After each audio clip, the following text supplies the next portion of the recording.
Hey everybody, I'm Chris Ericson, former board member of the New York State Brewer Association. I'm excited to introduce our next session from Phinney Design Group, Designing Your Brewery for Profitability, Architecture as a Driver of Efficiency and Sustainability. I've had the pleasure of working with their team on multiple brewery projects over the years. They truly understand how to create spaces that not only look great, but also improve efficiency, reduce costs, and enhance the overall guest experience. Leading the session will be Ed Anchor, principal partner who brings years of experience designing breweries across New York State and beyond. He will share practical strategies and real-world case studies on maximizing efficiency, reducing energy costs, and designing facilities that support long-term growth. He also has a couple other associates from Phinney here as well. So please join me in welcoming Ed Anchor. Can you guys hear me okay? I don't know if I can. I'm just going to click through the slides here. So again, like Chris said, I'm at Anchor with the Phinney Design Group. I'm a principal there, part owner of the firm. We have offices in downtown Troy, New York. Our main office is in Saratoga, New York, our Rivertrail office. We have offices in Lake Placid, and then like I work with Chris and his team on several projects, which is great. We also have an office in New York City, but that's really just the phone and the desk. So we do a little bit of work out of there periodically. So things we're going to talk about today, basically, we broke this down into 4 parts. Design for workflow efficiency and expansion of the expanding flexibility. We want to talk a little bit about how to incorporate renewable energy strategies on your buildings and in your buildings to minimize your expenditures on utilities. We're going to talk about leveraging sustainable materials and some of the systems which help lower your operating costs, and some of the things we do in our brewery projects that really have a good ROI right out of the gates. We're going to talk about creating spaces that strengthen the brand identity and your capital experience, which obviously drive our revenue. So part 1, design for workflow, efficiency, expansion, and flexibility. We'll talk about the 3 basic premises of programming, coordination amongst the teams, and then planning for expansion. Really, when we start into a process with our clients, we really start with the programming phase. We're defining the rules, how we're going to play the game, right? Understanding what the process is going to be, understanding what the milestones are going to be, really getting into the weeds with them about how the space is used, either current space or new space, and then equipment layouts, and then ultimately a budget. Budgets are a little tough to define early on. Usually we don't get to the budgetary phase until we've gone through a program and understand the space allocation from the different parts and pieces that you're going to need in your brewery setup. But all important pieces of the equation. So I'm going to show you a little bit of a case study here. Too fast, there we go. This is actually a client that we're currently working with that came to us after working with an architect in their locality that basically kind of left them high and dry, unfortunately. I think what happened was they just realized they were outmoded, didn't know the project type, and so they came to us kind of like, what do we do now? They had a set of plans that the previous architect came up with. And initially they're like, we don't think this works, but we don't know why it doesn't work, right? So we started to dig into it. And while the brew house in the back of the space here was relatively decent from a workflow standpoint, this is the brew deck, this is the fermenter farm, their keg cooler, and their kind of ingredient storage. So the flow comes in, goes to fermenters, then goes back out, and that all works pretty well. The big issues they had was the tap room experience, right? So this big yellow space that you see here is basically the tap room. This is their bar, this is their keg cooler, and this is their kind of kitchen space. And then right down here, these little tiny green boxes are the bathroom spaces. Right out of the gates, we realized that none of this was COVID compliant. These bathrooms are woefully undersized for the amount of space that they had. The way that they ingress and egress from the space didn't create enough egress from the space. And also, one of the things we really realized is that all out here is a beautiful kind of pastoral meadow that you want to take advantage of, have the guests be able to experience that. So they put this garage door in, which is a good move, but really the space is just too small to do what they wanted to do, really poorly organized. The other big problem was like, well, we want to highlight all brewery equipment. As you can see here, there's a big wall between the brewery equipment and the tap room. So these were all basically keg and barrel storage that completely blocks the view of the entire brewery. So when we came into this, we're like, okay. The other thing, they're like, oh, by the way, we really want to do this wine production thing in the future, but we're not sure where the heck it's going to go. So we kind of got into it with them quite a bit and kind of reorganized their entire plan. This is where we landed with that plan. You can see these green boxes that are down here right now got a lot bigger, right? Those are the appropriate amount of toileting for that facility. The other thing not necessarily handicap accessible. They were close, but they didn't meet it. This actually incorporates, if you're not doing it, you can build a new brewery. If you're not putting a family restroom in, you completely missed the boat. Family restrooms are really, really important, especially if you're trying to attract families, right? It needs to be a changing table. It needs to be places where people can go and take a kid into the bathroom and not have to worry about it in a gang toilet facility. So we incorporated both. This tap room, as you can see, we moved the bar from kind of the back of the house up into the front corner of this. Now what this does is two things. We're able to open up this wall. So when you're sitting at the bar, you can see out the pastoral meadow. We created an egress and also a space here where you can get out to that space. But now this bar not only serves the inside space, but it also serves the outside space all season long.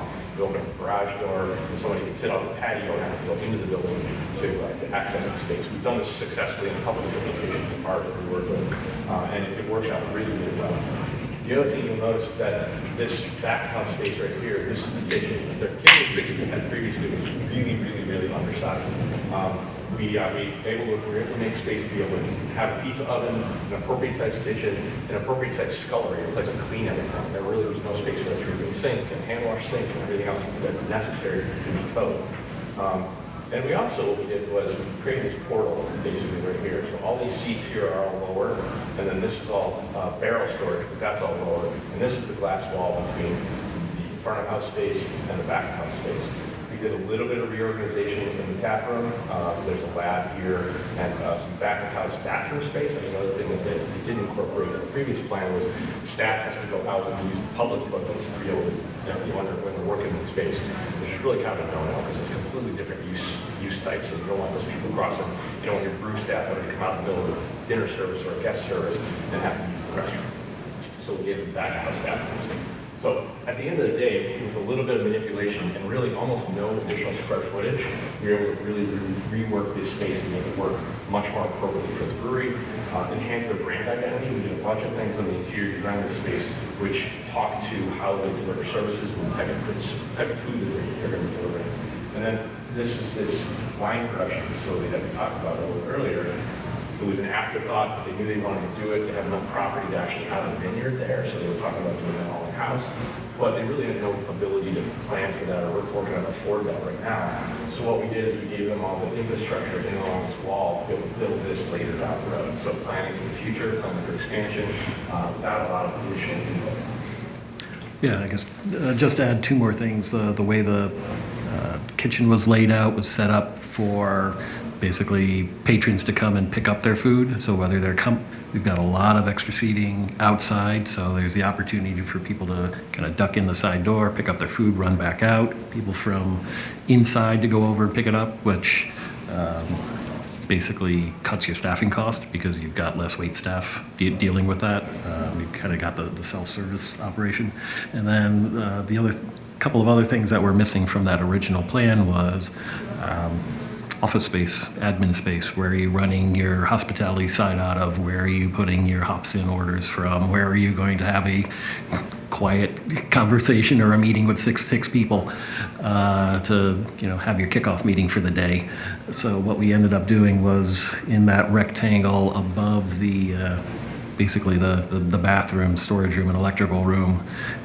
You put a small second story on, which you can get to with one staircase, and it's got a small meeting room, space for 4 desks, and a little break room, just so that people can. That's the staircase that goes up to it, and this is basically the upper floor for the staff. Yeah. So staff's got a place to hang up their coats, have a locker, have lunch without sitting on pallets. Yeah.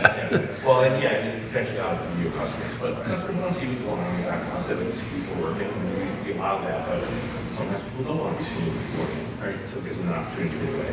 The other thing that we've done successfully several times is incorporate showers for staff, right?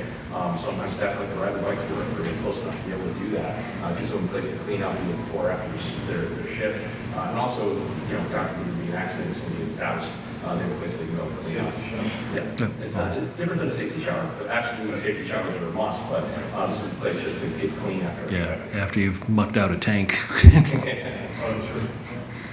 So the other big thing that pops up a lot is the coordination. So this is actually in the interior shot of a brewery we finished a couple years ago. This is actually common roots in Glens Falls. This looks relatively simple on the floor, but there is a boatload of stuff that's happening underneath the ground here, right? So coordinating that very, very early on is super important to make sure that you get your utilities under the ground and everything's coordinated. We do full like sub-slab plans, in other words, where the electric's going to go. We'll just click through here. So these are the draft lines. Those draft lines from the kitchen, which is right around it, go all the way out to the tap. Right? So the glycol jacketed lines that are running in the ground there, they can be pulled if they need to, they can be reinforced to put the new ones in. But those are like two 12-inch deep conduits that we put underneath the slab. It makes it so much easier for changing lines and cleaning things, and you don't have to try to figure out how to get it overhead. Now, we have the advantage of being able to do that. You know, obviously we have new construction, so that's a whole advantage. But there's so many other things that happen. There's electrical. This is just one point. We've got electrical here. We've got electrical here. We've got electrical here. We've got electrical here. It's all functioning for different things in the planning stage. To make sure you get that in the right space before you pour the concrete floor is super important. Trench drains. Everybody wants trench drains, and they're really, really great to have. It's a super safety thing. The biggest thing with trench drains is they usually circumnavigate the whole floor from one end of the brewery to the other. We got to make sure everything that's got to go underneath them gets in first. The other thing that we struggle with and that we found some really good strategies to do is making sure that the trench drains and all the support mechanisms that usually tie rods that come out of the ground are sealed to the floor in the vapor barrier. So this is prior to the vapor barrier being installed, but all that has to be thought about well in advance. Once you pour the floor, you're kind of done. So you got to make sure all it's coordinated. So this upper level right here is where the boiler is, and then right below, this is actually where the brew deck is, and the hot liquor tank is right below the boiler, so we're pumping water directly into it. I'll show you a few things on the sustainability side that we did there, which also keep things compact. So we're compartmentalizing different things that have to happen in different locations as much as possible. The upper deck here, you know, obviously a lot of times the brew houses have a lot of ceiling height, so we take advantage of the upper height layers to incorporate things like mechanical and storage and offices. We talked about that last time we talked about. Or more space for guests. Right, Brent? And then, so that's the kind of, this is our team. We're there for a job meeting right there. We're meeting to talk about all this understaffed stuff. And that happens a lot. We usually meet on a weekly basis when we're in this stage to make sure that things are going where they need to go. We meet with the CM, construction manager, we meet with the architects, we meet with the mechanical electrical plumbing contractors that are on site. That's usually a weekly thing, sometimes bi-weekly when things are a little slower. Faster. Oh, sorry. Mixed up bi-weekly and never mind. Sometimes more often when things are going fast. So that's basically where the brew house ended up. This guy over here, we thought he was an ocean dude, but not so much. We didn't have any problems on this one. We don't have any problems on any of them, really. So again, that's where those draft lines ended up being. This is finished space, right? This is Commons Brewing. This is a 30-barrel brew house. This is a front offer system. It's completely automated. It's really slick. Most brew houses aren't this big, but all those same things that you have to coordinate in advance still are important, right? So all the draft lines got buried all below the fermenters. Once the fermenters are in place, you're not putting anything else underneath the slab. The tank cooler is tucked in that little outlet that you see right there. That boiler room is right behind that wall. And then the HLT is right next to it down there. And then up on the roof, immediately adjacent to it, I'll show a picture of this later, are evacuated tube solar systems, preheat the water that's going into the HLT, lower the impact of the boiler, and you heat that water so much. You lower those LTs and save a lot of money on utilities. Yeah. One other thing in this photo is you know, as much as you try to put stuff under the slab, you can't put everything under the slab. So we ended up sort of putting in this cable tray system up at the ceiling, which carries all the glycol lines and lines to the tanks, and that extends, and it's something that you can put more lines in as you kind of expand and add tanks. So it keeps everything nice and tidy. The trick is to try to keep all of the building mechanical trades from putting stuff on there. So that's that mechanical, or that's that office space that is up here. There's a little bit of merch storage right down here. It ended up not being enough. That whole area is filled with merch right now, unfortunately. We found some other places to put it, but it filled up really quickly. Those draft lines are heading out to the tap room on the other side of the wall.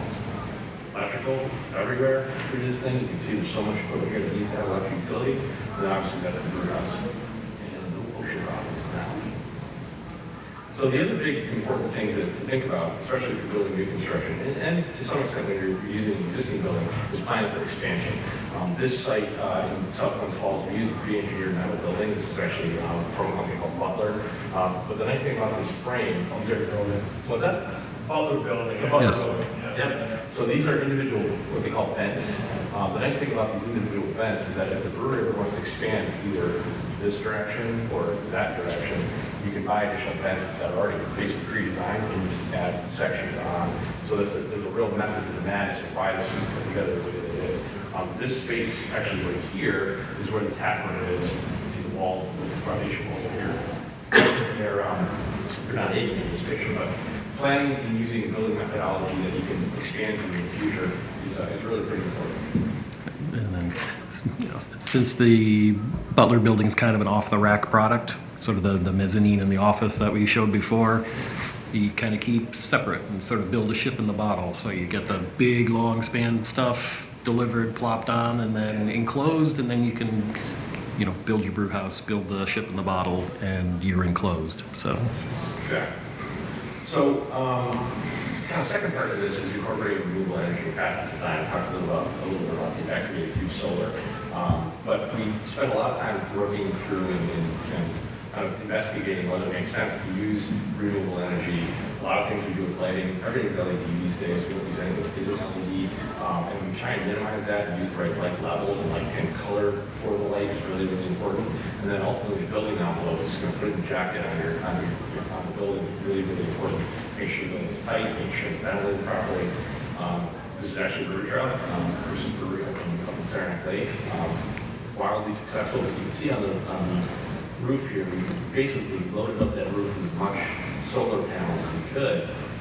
That function, that little crisp at the top is about a quarter of the electrical utility is handled by the solar panels on the roof, which is almost about half the tap room is basically off grid, which is really, really great. So that electrical utility comes way down. And what we're finding currently and recently is that the per kilowatt hour that people are building with the pro formas is going way up. So these solar panels that are installed right now are going to pay for themselves much quicker. That just utility you're not pulling off the grid. It's a relatively, I would say, it's not a small investment, it's a sizable investment, but there are a lot of incentives available through Cira and National Grid to help fund solar panels. A lot of companies will basically give you solar or give you EV chargers if you want it on the site. As long as you can install them, it's essentially free. So those are really, really important. This is up in Cira Lake.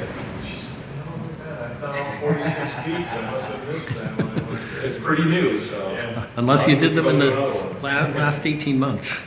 So this is actually Common Roots up in South Glens Falls. This is another example of we layered the roof with as much solar panels as we possibly could.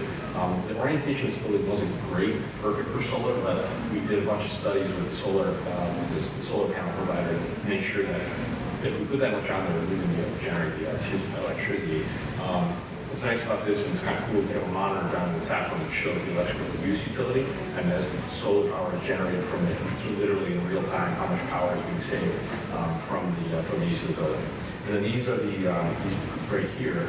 These are evacuated tube solar heaters, basically. So we're pumping water into those evacuated tubes, bringing it back down into the brew house.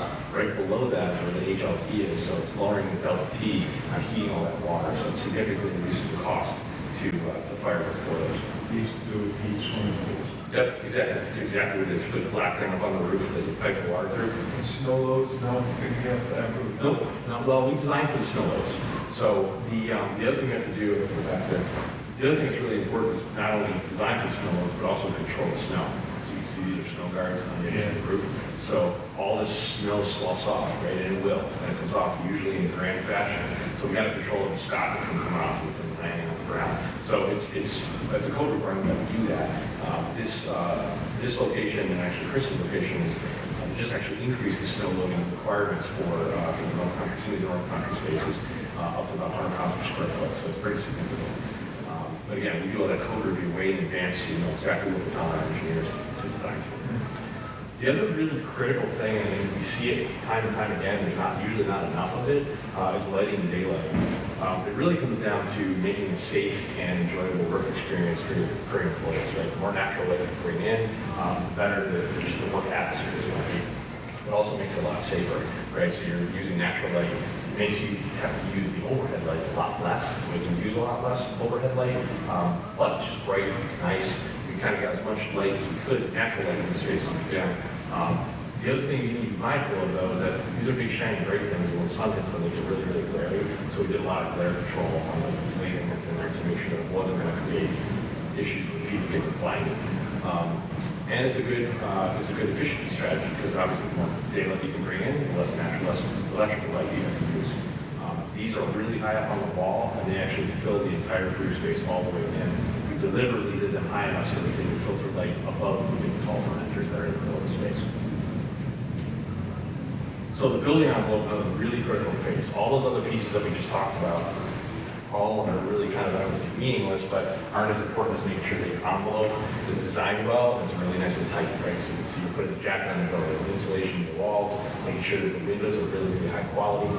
We don't typically do triple pane glazing, but usually it's always double pane glazing. Sometimes it's argon filled, it's gas filled inside the windows to make sure that we're controlling the influx of heat in and out of the building. Interestingly, this is actually where the conduits that come up from the keg, and this is actually the kitchen, that's actually the bar area right there.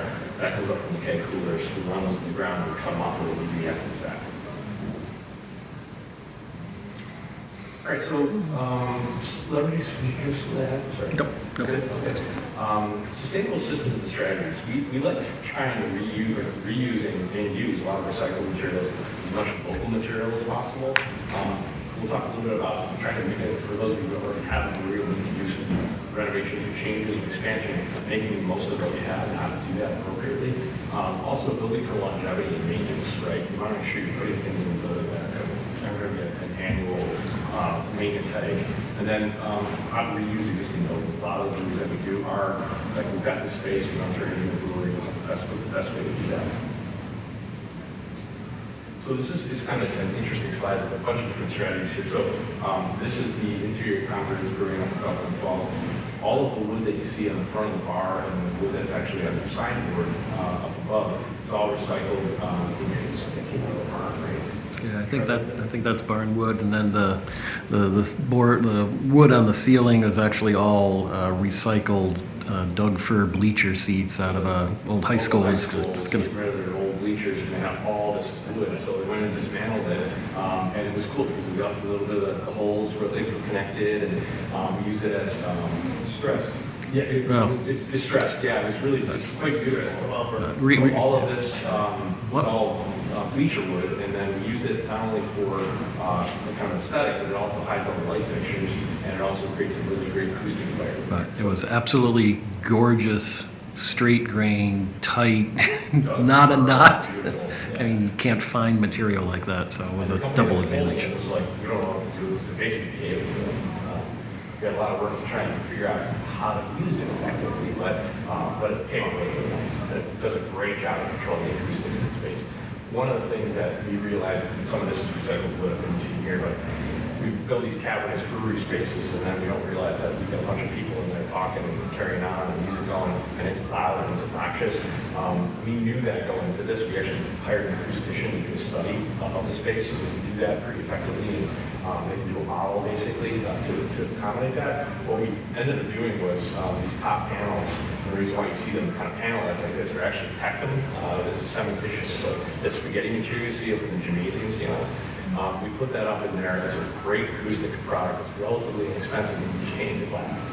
So it looks like all the over the ceiling, but it does a great job of controlling the acoustics and damping like that. This is actually not a brewery, but this is a product that we do a lot of work in the hospitality space, bars, restaurants, nightclubs. This is out on Saratoga Lake. This is 5 feet from the waterfront. And the owner came to us one day and said, okay, I got this boat. You're going to love it. It's going to be awesome.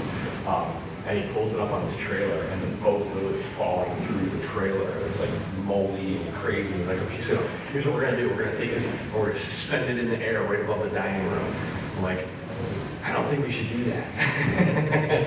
But we hired a contractor who was like, Matthew just came with this great plan.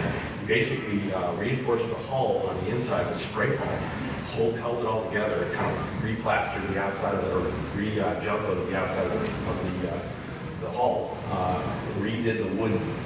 All these wood, the gunnels are all original, and we figured out a chain system to hold it up in the air. It's like the coolest thing in the office space. Sailboat sitting literally right above your head. I don't know, I was a little nervous when we had dinner there that night. Diving in, dining experience. It was pretty cool, yeah. It's pretty neat space. And then this is actually a residential project that we did, but this house actually, the owners had salvaged the barn off of a piece of property. We were able to kind of repurpose almost all the barn wood from that barn into their house on Lake George. So we used all these existing timbers, and they're all stressed, and we have existing mortise and tendons, and it's really quick, beautiful chemistry. It takes a lot of work to do that, figure all that out, and usually we end up installing some structural steel to kind of accommodate some of the pieces that aren't as great, but that's a really successful strategy. So making the most of what you have, right? Okay, so this is a kind of a case study. I don't know how familiar any of you guys are with the common root story, but this is actually the same corner as this, right? So this is the main drag right through South Glens Falls. This building that was there originally was the old print door company in South Glens Falls. It's a big garage door in the front. One of our lead designers, actually, parents owned business and they ended up selling it. Ultimately, Christian Weber bought this building and this became their brew house. It was an older building with a lot of issues. It just started doing a major renovation, and literally day 2 or 3 of the major renovation, they had a dramatic, terrible electrical fire, and the whole place literally burned to the ground, including all the brewing equipment, everything. It was basically total loss. There was nothing left. So, obviously very tragic and really terrible. They called us up and what the hell do we do? How do we make this work? And through, I've never promised to have this to anybody else ever again, but in about 9 months, we went from a burned out shell right here to that, right? And so it was a breakneck pace to get it done. There's a lot of those people got to get the revenue going again. They had awesome support from the community because they had built this community around this space. There's pictures if you look online of just Adirondack chairs just layered all over the street, which is really safe. It's a really busy road right here. So we were able to kind of put all this back together on that exact same corner, making the most of the property that they had, albeit no building there. They were able to acquire this piece of property right next door. Time was really good, and that's actually kind of where the brew house sits right now in this zone. But this street right here, this street right here. But I guess one other point is, even before the fire and before the renovation, they were able to reuse that front space, reuse some space around the side, and even though it's kind of wasn't their dream brewery and not the ideal, with some good design thinking, they were able to make the most of the space, make it a kind of a center in the community, and you don't need to start from scratch in order to improve what you have. Is kind of the takeaway. So these are some really great Instagram photos, and we just want to talk about some of the things. This is the beer garden. I think actually that picture was taken off that little ledge right there on the beer garden. But again, this was a yard area that we specifically called out for a beer garden, but there's a whole lot of other junk that has to happen in this beer garden. That happens right around the beer garden. Straight in the next picture. That's the same beer garden.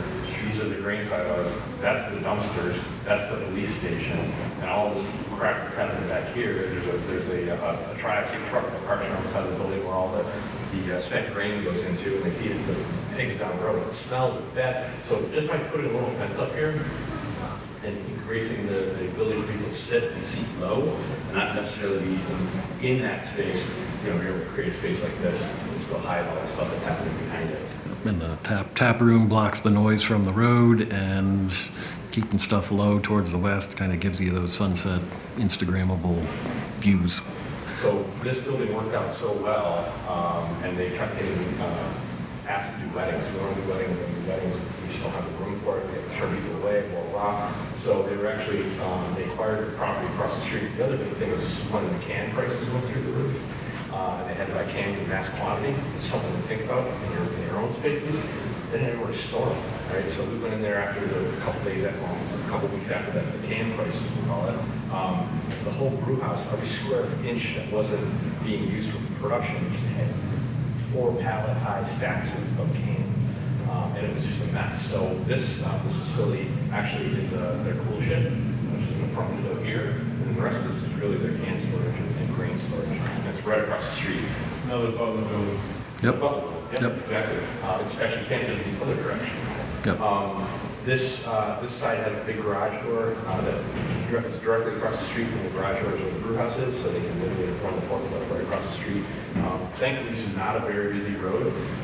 This is actually a municipal parking lot, which is a huge godsend for them because the popularity of the brewery, if this was the only parking that they had, for federal property. So they have a big municipal parking lot down here where most of the Patriots parking. Yep. And sort of the other, make the most of what you have here is, on that site, there was a row of nice kind of mature trees along the street, which provide shade, buffer the noise, buffer the views, and, we worked around that. And Great. made, Not mess up the trees, just kept them away far enough that we wouldn't get damaged. Just real quick, Sure. loading dock stuff, I know when I initially started looking at design and building my brewery, everyone said, well, make sure you got some place for the trucks to come down, and so you don't need a lift gate, blah, blah, blah, blah. Yep. I don't know if you got that here or not, but maybe you do. we went back and forth on that, whether it's a drive-in or not, and forklifts were the answer. Everything's flush and on grade, and you run the forklift around. If you're big enough to have your own forklift, that works pretty well. That makes sense. Yeah. Yeah, lift gates are easier. Loading docks that are recessed are all kinds of, they can create all kinds of problems. I know, Water. snow and ice, Exactly. oh, yeah, slippery, hazards, oh, yeah, sure. Yeah, and Keeping it all in green and going the forklift around is really. and you lose the flexibility of having the flat yard. They're, the cold storage, the drive-in cold storage is right adjacent to that bay as well. So they use the forklift to fork the valves that should fish material directly under the roof. So building for longevity, and again, we talked a little bit about putting the jacket on the houses, and we're putting the jacket on to keep warm. This is a typical detail that we use in a lot of our projects. This is specific to this was actually Placid. Anyway, so you can see the amount of detail that goes into what happens in those different intersections of the wall and the insulation and the concrete, and making sure that all works correctly. And then we literally spend time out in the field with the contractors who are actually installing these things to make sure that they're doing it properly, per the details. We do full construction management on a lot of our projects, which is really helpful because we're out there all the time. And then we threw another slide in here. This is actually a design that we did for a brewery up the old dish factory up in Upper Lake. This is actually an existing manufacturing building that we turned into a full-scale brewery. Unfortunately, they didn't go forward with the project, but it was adapting an existing structure to fit the new structure. And we did some really great things with replacing windows and creating a nice streetscape there and a beer garden. Very similar to some of the other things that we did in other projects. Yeah, just to step back, basically water is the enemy of buildings, and the more you can do to keep that out, get it away from the building, the longer the building is going to last, the lower your maintenance costs are going to be, and the first step of that is building the assemblies so that water can leave, water doesn't get trapped, and then making sure it's built properly during all those details are executed properly, so that you're not trapping anything, and then that sets you up for hopefully years of trouble-free occupancy to come. Sounds like a contractor to have to make that type of construction. We do a lot of handling, but once we get that process going, it usually goes really well. So the other thing we do a lot of is reusing existing buildings. This is Walt Whitman in Saratoga. This is a consummate example of how to put 5-pound stuff or 10-pound stuff in a 5-pound bag. This is every square inch of this brewery is just very clearly delineated. There's not a lot of mechanical. This is actually water with grain. A lot of this brew house is really manual because they have the ability to do a lot of automatic things. But there's a lot going on in that space. It's really just beautiful. There's a big glass wall in front of it. People really enjoy being in that space. This is part of the tap room that that's a little more industrial, and there's another part of Tacoma which is much more rounded. So, part 4, creating spaces that strengthen brand identity. I mean, obviously, we've got to come back to your brand, reinforcing your brand, selling experiences, how to support existing and new revenue streams. Everybody's struggling with just selling beers. They're doing some of the things with the building to increase those revenue streams. So, reinforcing the brand, and Rivertrail does this incredibly well. Everything comes back to the brand, right? From the outside design to the fonts of the logos to the graphics packaging. It starts moving sort of into the building. This is the lobby area that leads right into the main tap room and past the brew house before it leaves. That's what they're here. But again, everything you're doing in the building should be reinforcing the brand. You're selling experiences, right? So this is that new space that we designed for Congress directly across the street from the brewery. That beer garden across the street was so successful, we did another one right across the street on a hot summer day, and a really nice evening in the fall. These are filled up. There's just people everywhere. This was actually the opening party, and Steve actually went outside and was like, this is just too perfect. The sky was great. It was really, really beautiful night. The lights were great. This was a self-official thing. Yeah. This got to wait for everybody else to arrive, right? We're just kind of out here chilling with this thing. Everybody else was hanging out here, and then eventually they moved away to the outside of the building. So these are a couple different tap room experiences. I think this is actually the lounge area at Walton Living, so it's immediately adjacent to what we saw at the brew house. Much more comfortable, much more subdued. There's a fireplace here. People come here and just hang out for hours, just drinking beer, craft cocktails and beer. This is a decidedly different space. This is a 550 waterfront. This is where the sailboats hung up in the air. This is kind of looking in the other direction. This is their main bar. Put this in here to reinforce the fact that we've got an inside bar that's serving these patrons and all these patrons, and where our server station is down at the end here. But these garages are all flipped up to the outside, and all three of these spaces, and that serves the whole outside area, which is right out on the lake. So your bartenders are doing double duty. They're able to serve inside and outside at the same time, with a lot less staff and a lot less movement, right? They're minimizing the steps to be able to do that. This is actually a bar that my partner Mike owns. This is actually Cobra in Saratoga. This is a much smaller, much more refined offering. There are some taps here that they pretty much stay the same. This is more of a cocktail service type bar, but creating an intimate space. And again, small spaces, people just come and they park themselves in the bar and they hang out. It's a really nice space. And then that's the bar at Congress. This thing is an aircraft carrier. It's huge. This is where all the draft lines come up. And where all those tubes they talked about before, all the conduits pulled up right up in this location, and that's where the micromatic tap line is. Yeah. Again, increase the taps if necessary. It's like I'm just pulling glycol through that, or moving glycol sheet lines through that space. Yep, and that island is basically double-sided because it's serving the interior bar, serving the outdoor bar. There's can coolers underneath both sides. I'm chuckling because I had a couple of customers that tell me, you got to cut a hole in this wall so people can come up from the outside of the bar and just, rather than come inside. Yeah. And it's better for your staff too, because they don't have to be running in and out. Yeah. People can just grab it up. So supporting new and existing revenue streams, merch is huge, right? I know we talked to friends at Rapid Brewing, and I think they generate almost 25% of their annual revenue just through push. Making it easily shoppable. We designed Rivertrail, working with Chris and his team, the classic Disney exit and enter through their shop, right? People come in, they put stuff in their hand, there's a way to cash out, it's very low Effort. low effort, no barriers, high foot traffic. We always get asked, well, what about shrink, what about scale and stuff? And it's just so minimal in the grand scheme of things that it almost doesn't even matter. There's grab and go can cooler here. One of the things that Chris does at Rivertrail is they put in a couple of golf simulators, which are hugely successful. Great black golf course. But people hang out, they drink beer, they get food, and they just stay longer. This is the event space over there, the Congress. I think it was 25 events last year. That's a huge growth. Yep, and kind of in the grand scheme of things, the additional revenue from the event space helped offset the cost of the storage building space, which is behind it. happy to open it up to questions. This is our contact information. You can scan the QR code, that'll take you to the website. Those are our email addresses. Take a picture if you want. Happy to answer any questions. Happy to share the presentation with you guys if you need it, you want it. We love doing this. You know, I was talking to somebody last year at a conference, and they said, you know, looking for breweries is really cool. It's about 98% asphalt free. And that is true. We love our brewery plants.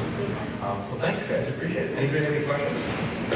Just a quick question. Yeah, sure. Back in the beginning, when you were selling the subfloor stuff, probably not a good question. I'm sure you insulate the bottom of the walking cooler. Oh, yeah. Yep. 2 or 3 inches of some sort of polyfoam Yep. or concrete over the top. Yep. What we find is actually better than that is to buy the cooler, reset the floor, the slab, or buy the cooler to the floor, right? Set it down, because those cooler floors are specifically designed to accommodate the insulation. Plus, they're designed to be rolled on, right? Obviously, it's different for a rolling cooler. We did a little differently in the walk-in and the driving cooler. Let's say driving cool is going to be low. That has a concrete floor that's insulated below it, but it's a lot less expensive to buy a cooler with an insulated floor than it is to do it over. Yeah, because if that works for a food size cooler, but once you get bigger, you're right. You've got insulation underneath, and then you've got a perimeter insulation to separate it from the floor outside the cooler, because otherwise the cold kind of seeps through the slab, and you have a cold slab, and it starts to condense. Yeah, you have that Yep. thermal barrier, even Yep. if the wall floor, Yep. form interface, yeah. One of the things is, unfortunately, it has to be how I know conversation is, a lot of times you see people do walk-in coolers and freezers directly behind the door.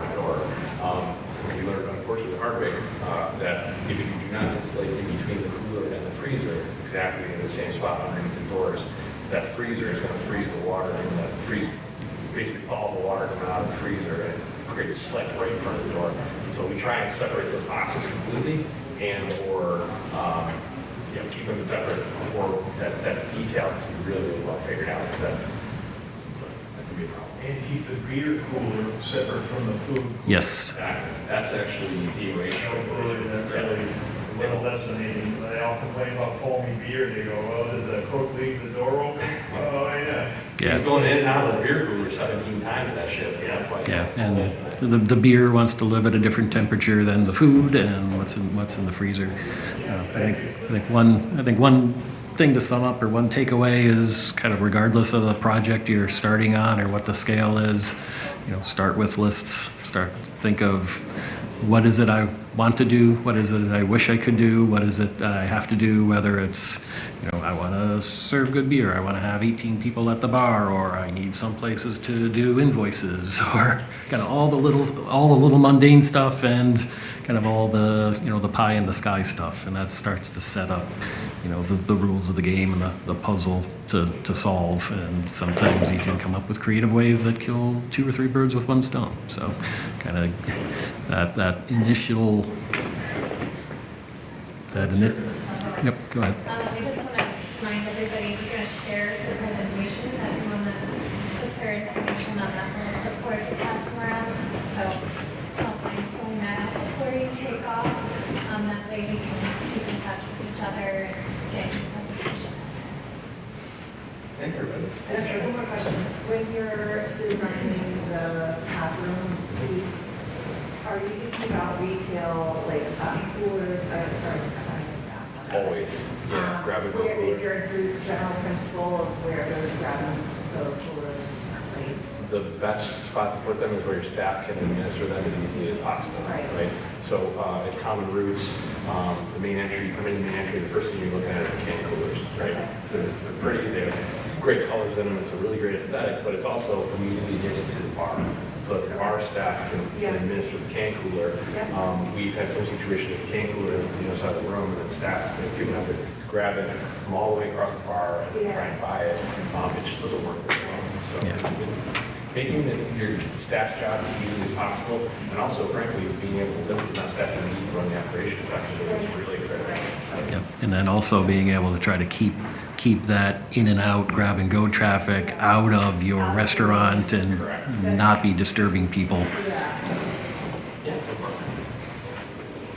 Thank you, everybody, for coming.